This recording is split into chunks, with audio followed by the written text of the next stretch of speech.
What's up, everyone? Welcome to another edition of the Wake and Jake College Football Show. I am sorry that this is coming out a day later than it usually does. Travel schedule just really messed up any sort of recording schedule that I try to keep to. I promise this will not happen the rest of the season. Um, but yeah, this is going to be your Week 6 preview. Your typical episode. Get into, well, actually, not really much news, but we'll get into some news, um, go through my Power 4 freshman quarterback rankings, and then preview this weekend's games. And the committee did come to a decision on whether or not I am suspended from giving out my 5 favorite picks, but we will touch on that a little bit later. But yeah, let's get right into it and have a great Wake and Bake Sesh. All right, going to touch on some news before we get into anything else. And again, like I said, there's not much news that I really want to touch on. But one thing I just wanted to say is Tino Sinceri, I don't know if I said his name correctly, offense coordinator at UCLA, is no longer the OC. He has been relieved of his duties. And feels like, with Nico Imaliafa, as soon as he entered the transfer portal and ended up going to UCLA, everybody was like, what the hell is he doing? Why are you making that decision? Obviously, we all know it's his dad making these decisions for him, whatever. Um, But when Tino Sinceri left Indiana, who was an absolute wagon last year and was expected to be a pretty decent team this year and seems to be better than people expected this year, nobody really questioned, or at least feels like nobody really questioned his move to UCLA. And now that we're 4 games into the season and he has been fired, we need to start questioning that decision.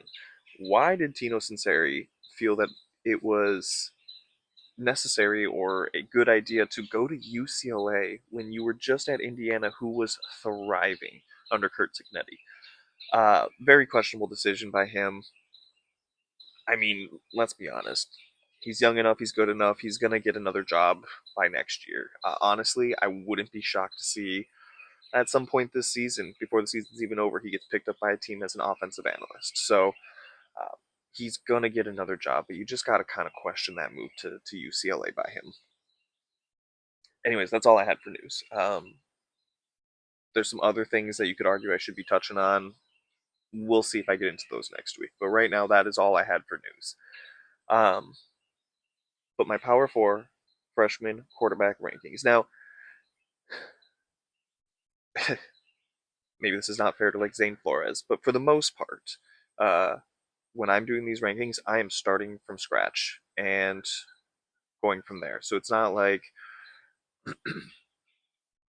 I'm trying to project how these guys are going to finish out the rest of the season or anything like that. This is just I start fresh every week.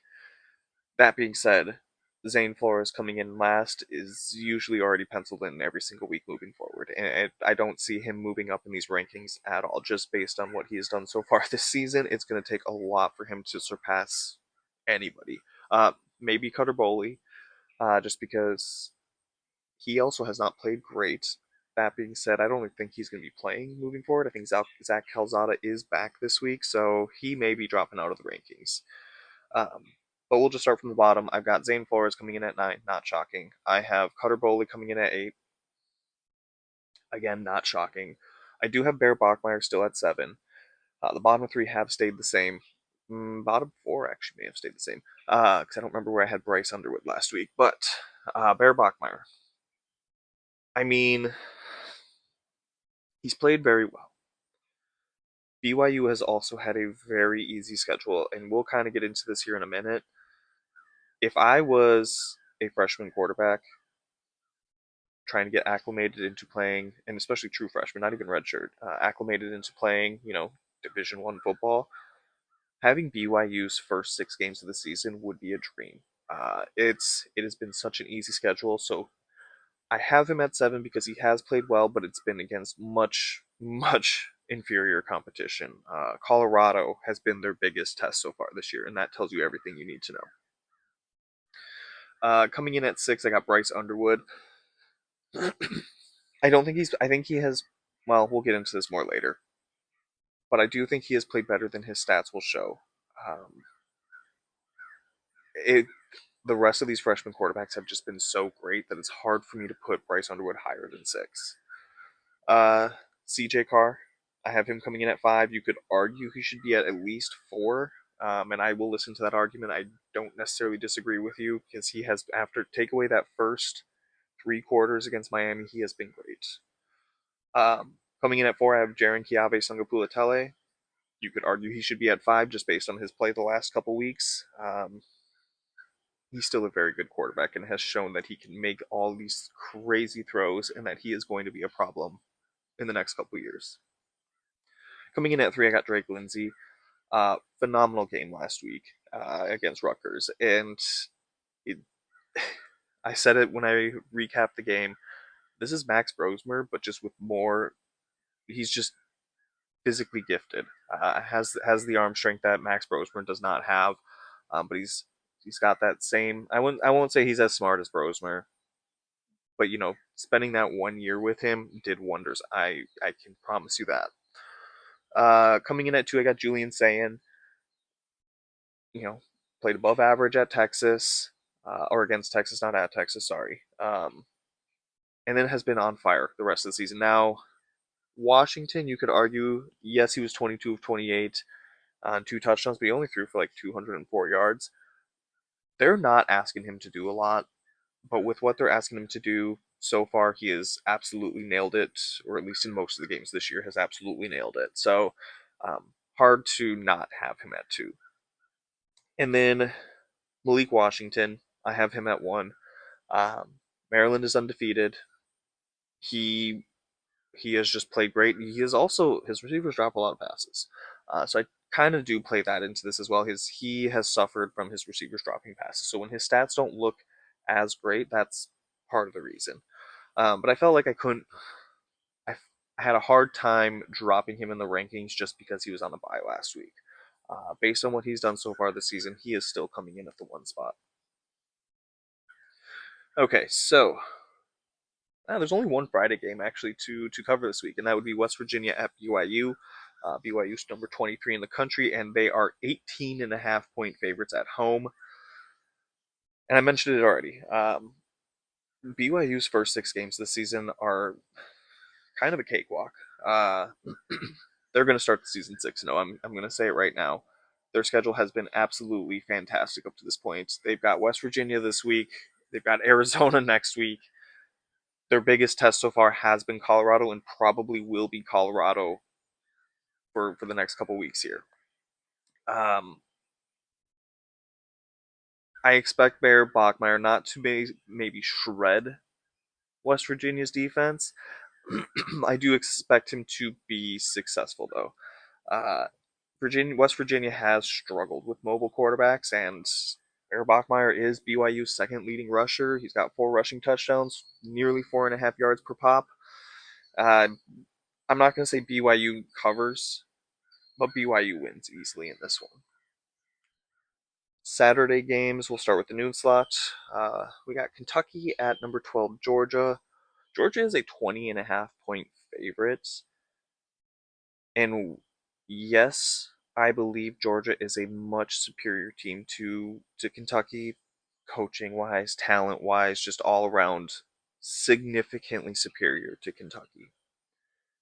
That being said, it feels like Georgia, maybe struggle is not the right word, but they don't ever blow Kentucky out. They never destroy Kentucky like you expect them to.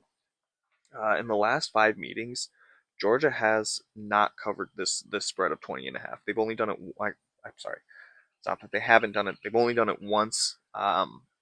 Kentucky seems to really play Georgia close.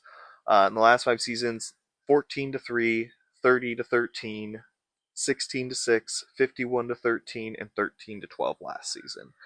Um, they all, for the most part, are lower scoring. And yes, Georgia wins every single time, and I do expect them to win this week. I just feel like 20.5 points is a lot. I will. Well, we're going to get into my whether or not I'm allowed to give picks later, but Kentucky plus 20.5, I don't hate. Now, granted, based on my recent history in betting, you might want to fade that and say Georgia covers. Number 14, Iowa State at Cincinnati. Cincinnati is only a 1.5 point favorite at home, which means neutral field. Iowa State is the favorite. And then technically, I guess this wouldn't be an upset, but it technically is at the same time. I'm putting Iowa State on upset alert. Again, yes, I know Cincinnati is the favorite by 1.5 points. Iowa State's ranked. Cincinnati's not, even though you can make the argument they should be. Um, and I have this nagging feeling that Iowa State is due for a loss. And maybe that's just because of preseason. I didn't think Iowa State was going to be this good, and they are definitely better than I thought they would be at this point. I just have that nagging feeling that they are due for a loss. Now, Cincinnati, take away essentially one play against Nebraska. That just horrid throw that Brendan Sorsby had at the end of the game. Cincinnati is undefeated. Take away that one play, and they are undefeated. And they have looked impressive. Won a shootout last week against Kansas, which don't love that they allowed so many points at the same time. You know, it is Jalen Daniels, and you expect him to be pretty good. Other than that, they have been really good. I think they beat Northwestern State, which we saw the Gophers dismantle them as well. I think they beat them like 70-0. Um, Cincinnati's a good team this year. Now, something to keep an eye on. Iowa State is without their top two corners. They are both, I believe, done for the season. I don't even think it's like just out for this week. I think they are done for the season. And Cincinnati has a top 25 passing attack. Something to keep in mind. Iowa State is also a run first team, and Cincinnati's run defense has been pretty good this year. And again, like I said, they're just one play from being undefeated and ranked in the top 25. I think Cincinnati has a real shot to win this week. I think, again, I can't shake this nagging feeling that Iowa State is due for a loss. Cincinnati might win. Wisconsin at number 20, Michigan. Michigan is a 16.5 point favorite at home. Um, we can all agree Wisconsin's dead. It's over. There's no hope left for them this year. Just mail it in, rebuild, and going into next year, hope you can keep. Well, maybe you don't want to keep some of the players around. Maybe the recruits you do, and just focus on that the rest of the year because it's brutal. Um, both teams do have a bye going into this one, so another week to get healthy, get right, prepare for this game, and we don't know. I mean, I'm going to assume Billy Edwards is not playing. I haven't seen anything as of yet saying that he is, which means we've got Danny O'Neal playing yet again. Again, I should say, assuming he's also healthy because he did leave against Maryland, but I think he's fine. But what do I know? Who knows? Billy Edwards might show up and ball out this week. But right now, I would just make a guess that he is not playing. Now, when you think of Michigan, when you look at this Michigan team, you just expect them to have a very good defense, to have a great run game, and an all right passing attack when they need to throw it. You'd be mostly right. Defense is good. Run game again is the focal point of that offense, and is the strength of that offense. Passing game, still a problem. Bryce Underwood, I do believe, has played better than his stats have shown, just because the weapons around him, I don't love it. I think they could be better. It's Michigan. They should be getting better weapons around Bryce Underwood, and they need to get better weapons around him. I think if they do, we would watch him explode. Now, Wisconsin. When you think of Wisconsin, you think good offensive line, or great offensive line, great run game, and a great defense. Turns out they are none of those three for the most part. Let me look at the rankings here because I believe in their run game is they are 110th in yards per game. Offensive line has given up more than 3 sacks a game, which ranks 125th. If you didn't know, there are only 136, I believe, teams in the FBS level. Uh, that's not good. And defensive line, or not defensive line, but defense in general, while they are the number one run defense so far, the teams that they have played, Maryland and Alabama, the good teams, I should say, they haven't been able to run the ball all season. So, I mean, that's encouraging, I guess, that a team that hasn't been able to really run the ball all season, you were able to shut down in that aspect. So maybe Wisconsin's run defense is really good. It's just we haven't seen them go up against a good running team yet, and that's what they're doing this weekend. Going up against Michigan, who has a great run game.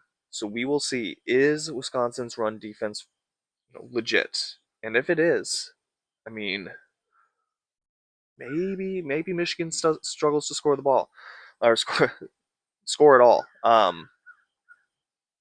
Maybe Michigan struggles to get points on the board, and maybe this is a lower scoring.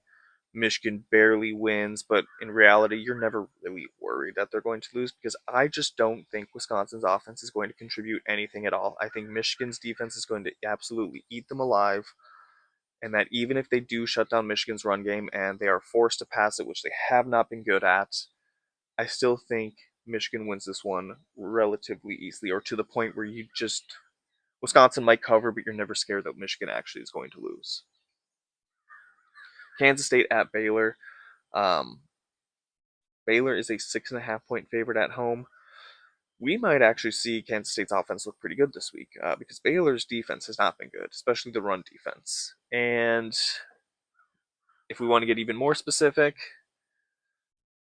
mobile quarterbacks have kind of given Baylor a problem. Now, Kevin Jennings didn't really run the ball too effectively against their defense, but every other quarterback that is even a little bit mobile has had some success against this defense. And for those who don't know, Avery Johnson is he's very good with his legs, and he might shred this Baylor defense. That being said, Kansas State's defense, while they give the illusion that they are a good defense, they always give up a few explosive plays every game that just they play good, they play good, they play good, explosive play, touchdown. They play good, they play good, they play good, explosive play, touchdown. It's just they're so close to being good, they just can't stop allowing a big play here and there that just absolutely breaks them. And they're going up against Baylor on the road. And for those who don't know, Sawyer Robinson and that offense for Baylor have been phenomenal.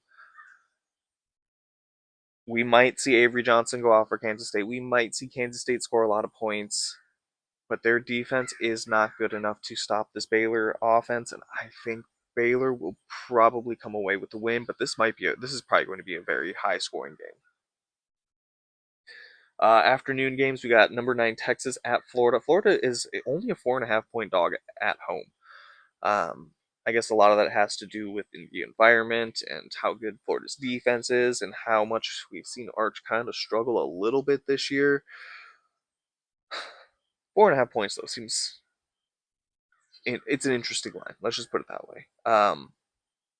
In this game, I mean, preseason, we thought this game was going to be phenomenal, and it just is so much less exciting now that we are actually here. Florida has had a gauntlet of a schedule, and Texas really has not. And if you told Florida that they could have Texas schedule opening the season, they would take it in a heartbeat. Because at Ohio State is the only game of note that they have played so far. Playing teams like UTEP and Sam Houston, San Jose State. I think those teams are combined have like 2 total wins between the 3 of them. Just Oh, and to top it off, Arch Manning struggled against at least UTEP. He played fine against Sam Houston and San Jose State, but he did struggle against UTEP, which is also concerning. But yeah, those teams combined have 2 wins. Not really something that scares you. Florida, as we all know, offense has struggled. I don't think they've scored other than take out LIU at the beginning of the year. They have not scored more than like 17, 18 points in a game so far. Um, it's been a struggle, but their defense has been phenomenal. Top 25 in points and yards allowed. And we've already seen Arch Manning go up against a top 25 defense and struggle.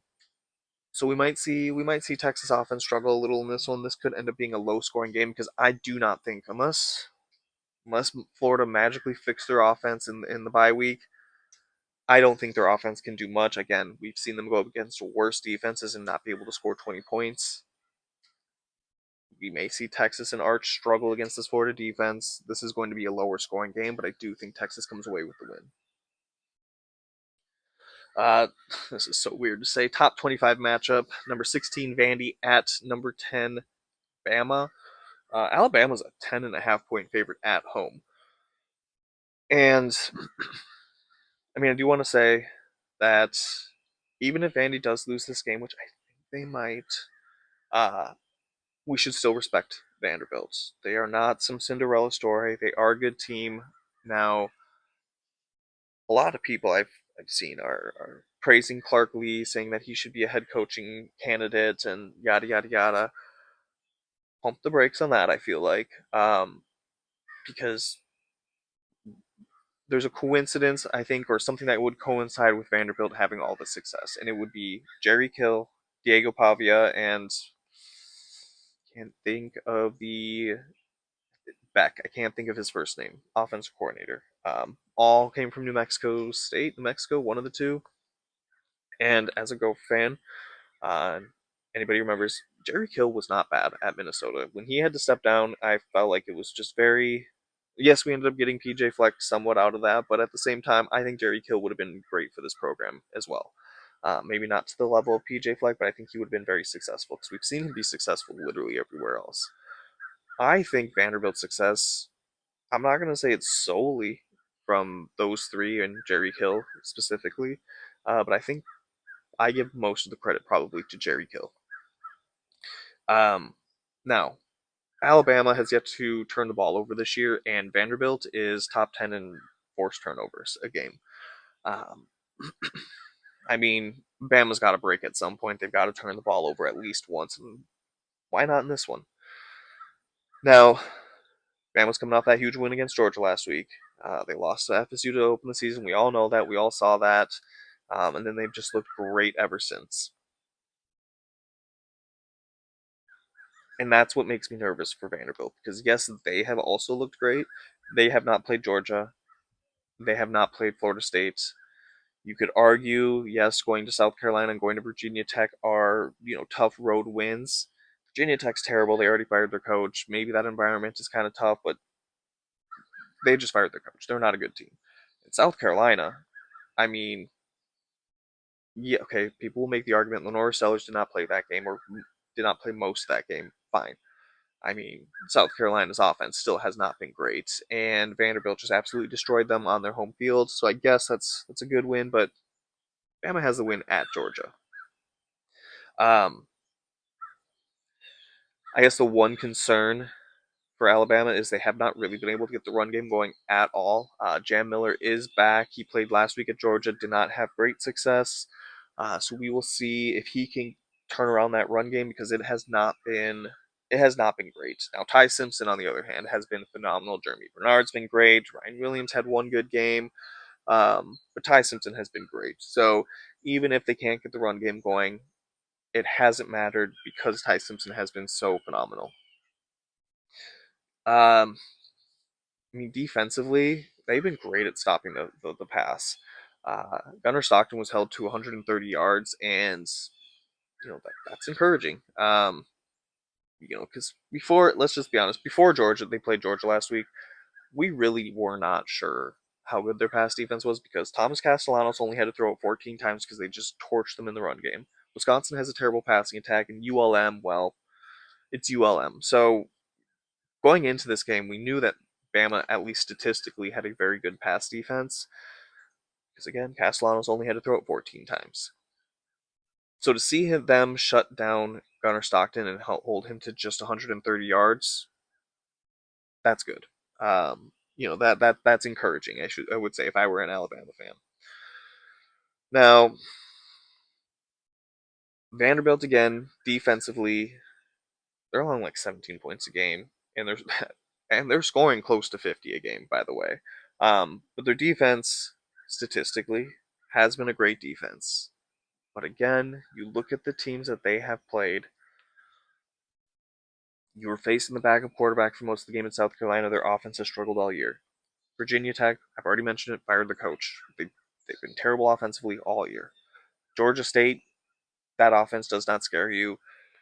Charleston Southern or whoever they played the first week. Again, it's a team that's significantly worse than you, is much inferior. You better dominate in that one. Um, so we're really seeing Vanderbilt's defense get tested for the very first time this year. I have a hard time saying that Vanderbilt's going to win this game. A lot of things have to go right. They do have to force at least two, I would say two turnovers to have a shot. They need to control time of possession like they did last year. They need to be successful on third down, which they were last year, and so far this year they've been great at. I feel like Ty Simpson's going to torch this defense. I feel like Alabama might score maybe just a little too quickly because they are not able to get the run game going and they have to throw the ball. And they score maybe just a little too fast. Vanderbilt does have some success at controlling the ball. This is exactly what we saw last year. But I just think Vanderbilt's not going to sneak up on Bama this year. Let's just put it that way. I think Alabama still wins, but I think Vanderbilt can keep this one close at least. Number 24, Virginia at Louisville. Louisville is a 6.5 point favorite at home, and Virginia being ranked was not on my bingo card going into this season. Did I say that they have a chance to make a bowl game? Yes. But I really did not expect to say that Virginia's ranked. Um, Louisville, I mean, they really have not been that impressive this year. They struggled against JMU. They had to come from behind against Pitt, and honestly, you could argue that was less of them coming from behind or more of Pitt just given the game away. Um, yeah, I just something about Louisville feels off, and it's not because I feel like if I say that Virginia can win this game or should win this game, that I'm just coming off the high of Virginia upsetting Florida State, and you could argue it's a little bit of that, but it's just something about Louisville has just not felt right so far this year. Now, Virginia has one of the best offenses in the country so far, which again is so weird to say. The fact that they are a top five in total yards, um, I did not see that coming at all. Defensively, though, that has left a lot to be desired. They are not great defensively, so we do see a lot of high scoring games in these Virginia games. Now, for Louisville, they have been a top 20, 25 defense again against much inferior opponents, and then Pitt, who did score 27 on them. Yes, they did force five turnovers. I believe it was five. So, got to give them some credit so far on that. But I mean, we're really going to see this defense tested this week and see just how good they actually are. Offensively, this is not going to be a shocker, especially with Jeff Brom, but they like to throw the ball a lot. They definitely throw more than they run, and they have been very successful at throwing the ball. Um, it's exactly what you would expect from a Louisville offense under Jeff Brom. I really, like I said, really want to say that Virginia wins this game, and they very well could. And I'm trying not to ride off the high of that, Florida State upset. And I'm still not convinced that Louisville's defense is good, and something does feel off with Louisville this year. Either way, I think this is going to be a high-scoring game. I do think Virginia's offense is good enough that they're going to score, even if Louisville is a good defense. And Louisville's offense against Virginia defense is just going to be brutal. Um, Screw it, Virginia wins. Washington at Maryland. Maryland is a 6.5 point dog at home. I, we see it every year. Maryland is the king of September and August games, and then come October, November, they're just terrible. And right now they are 4-0 going into October, coming off a bye. And because of the fact that they are kings of August and September and just the losers of October, November, I am struggling to get behind them. But Malik Washington has looked good. This defense has looked good. So far, I've been impressed. I'm going to be really honest with you. I have been impressed with this Maryland team, and I hate that because I feel like I'm falling for the trap because they are the kings of September and August games. And that's exactly what they did again this year. And they've shown it time and time again. And Why would I think that they should be any different? For some reason, I feel like I'm falling for that trap. Now, I will say what does concern me about this offense, and I've already mentioned it a little bit ago. Run game is abysmal. It's non-existent. It's terrible. They've broken 100 yards rushing as a team twice so far.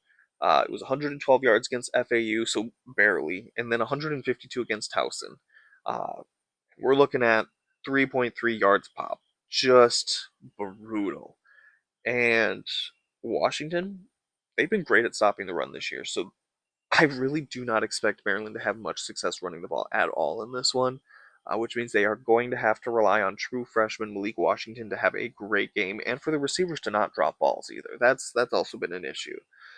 Um, yeah, no, Maryland's going to be very one-dimensional in this one. Now, outside of the Ohio State game, Washington's offense has been phenomenal this year, especially Jonah Coleman.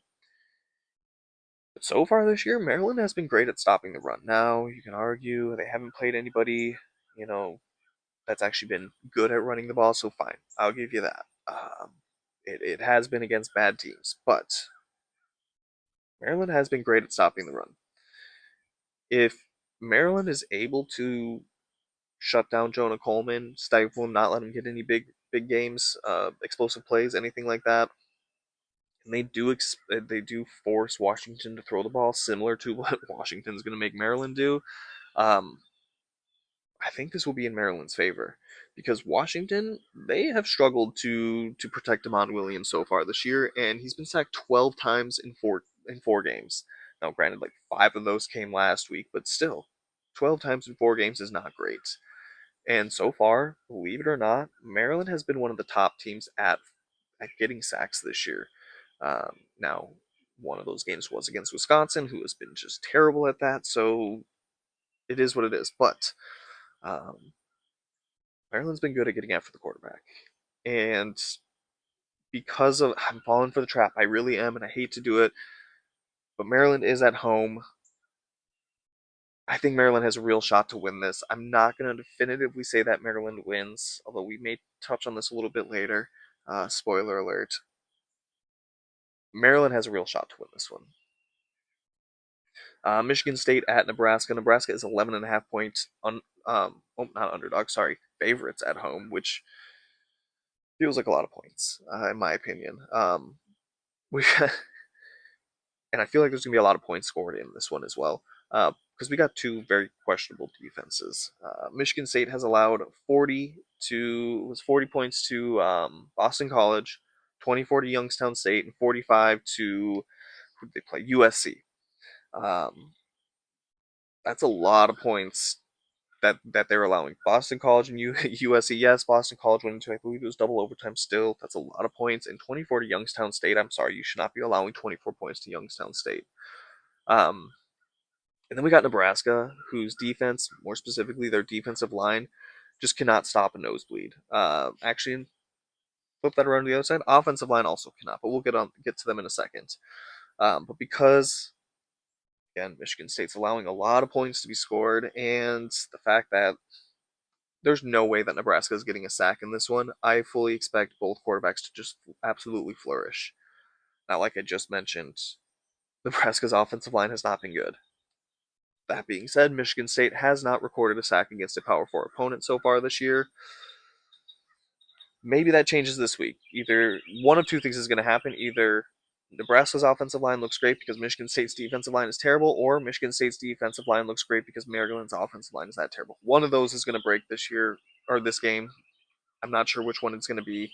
Um, but I fully expect this to be a high scoring game, and I gotta say, I wouldn't be shocked if Michigan State wins this one outright. I feel like 11.5 is a lot of points. All right, evening games. Oh, goodness. This one is brutal. Minnesota at Ohio State. Ohio State is the number one team in the nation, and they are 23.5 point favorites at home. I'm going to be realistic. I try to be a realistic Minnesota fan. I have no faith that Minnesota can pull off the upsets. I really don't, unfortunately. As much as I would like to see it, I just don't They may cover. I'll say that. Minnesota might cover, but I don't think they're going to win this one.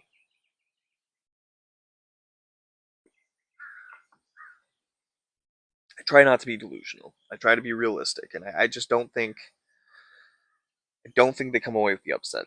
But if if they did upset Ohio State, you know, this is what they need. They need Darius Taylor back, first and foremost. They need Darius Taylor to be back because their run game without him has just it's been brutal. And if he is not back this week, I don't know if I trust. I just don't know if I trust Minnesota to have a good run game against Ohio State. I expect it to be brutal to watch, like it has been so far. Um, that being said, Darius Taylor's back. That run game gets going. Then you get Drake Lindsey comfortable. He has to hit Mikey Brockington every time because no other receiver will get space. Maybe Jalen Smith breaks down the field and you get like a 70-yard touchdown pass again. I don't know. I'm trying to be positive. I'm trying to find a way that Minnesota could try to pull up the upset. I guess really first and foremost, it just really comes down to Darius Taylor. If he plays, Minnesota actually has some sort of a chance. Um, I am excited though because we do have two freshman quarterbacks going at it this week. Both have been phenomenal. Both are going up against. This is going to be going up against good defenses. Now, this is definitely Drake Lindsey's biggest test so far. It's not Julian Saints. He's had a couple tests, so I don't expect Julian Saints to struggle that much in this one. Um, but if Minnesota's defensive line, mainly Anthony Smith, he can get some pressure on him. Get some off throws. Maybe get an interception or two. I mean, Minnesota so far is a top 25 defense. Maybe they get a little pressure. Maybe Julian Saint has an off game. Maybe Darius Taylor's back. Maybe the run game actually looks good. Maybe Drake Lindsey hits a couple of deep balls.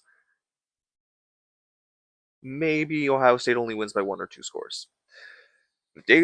Honestly, if Darius Taylor doesn't play though, and I hate to put this much on him, but if he doesn't play, I mean, Minnesota loses by 2 to 3 scores at least. I just don't think I hate that so much rides on him when it comes to that, but I just really don't think if he doesn't play that Minnesota has any chance.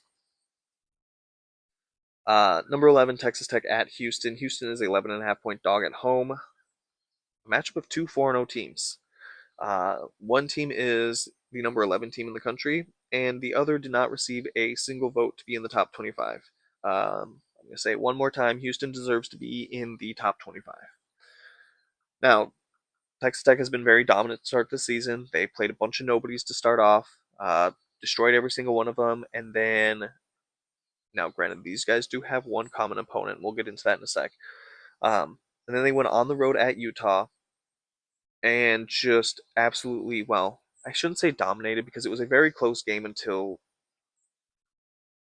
Aaron Morton did get hurt and the backup took over, Will Hammond, and absolutely just Utah had no answer for him. But I mean, it was 10-3 going into the fourth quarter. So I hate to say that they absolutely dominated Utah, but they did dominate that fourth quarter.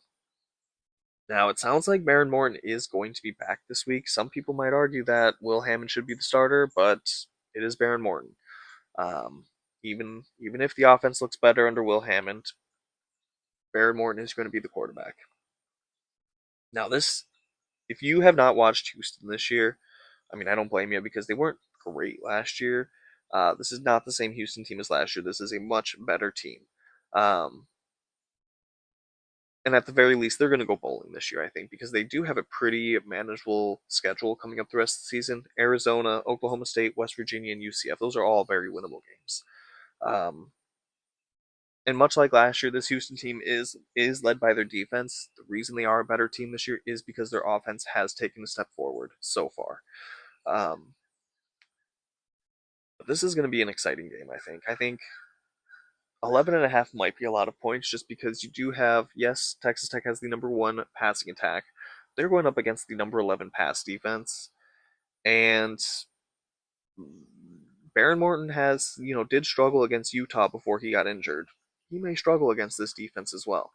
Uh, Now, Texas Tech does also have the number two scoring offense, and again, Houston, very good defense. They have the number 14 scoring defense. So we may not see, especially with Baron Morton as the starting quarterback, because if you really believe that Will Hammond is the better quarterback, we may see Texas Tech struggle to move the ball and score, which means this could be a lower scoring game. Now, am I going to go as far as to say that Houston could win this game? I mean, they could. I'm not going to say they will, but they could win this game. Um, but I think Texas Tech overall is the better team, even if they don't have the better quarterback playing in this one. I think Texas Tech does come away with the win, but I do think it's lower scoring, and I would not be shocked if Houston at least covered. They could win, but at least covered. We got number three Miami at number 18 Florida State. Florida State's only a 4.5 point dog at home.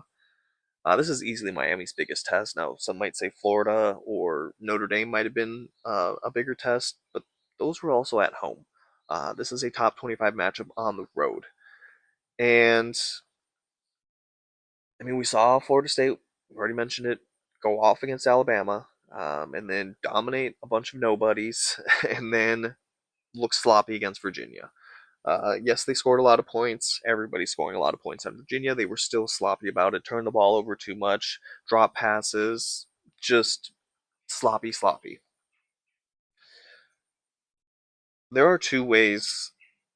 There are two ways that I see this game going.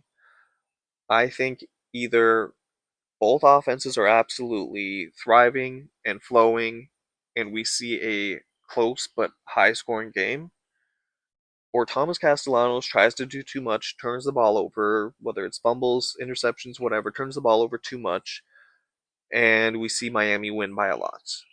Either way, I I have Miami winning this one. Either way, Miami wins this game. It's just whether they win it by a little or a lot, because I don't think Florida State is going to be able to stop this Miami offense, and I think that Miami's defense is good enough to force Thomas Castellanos into some mistakes.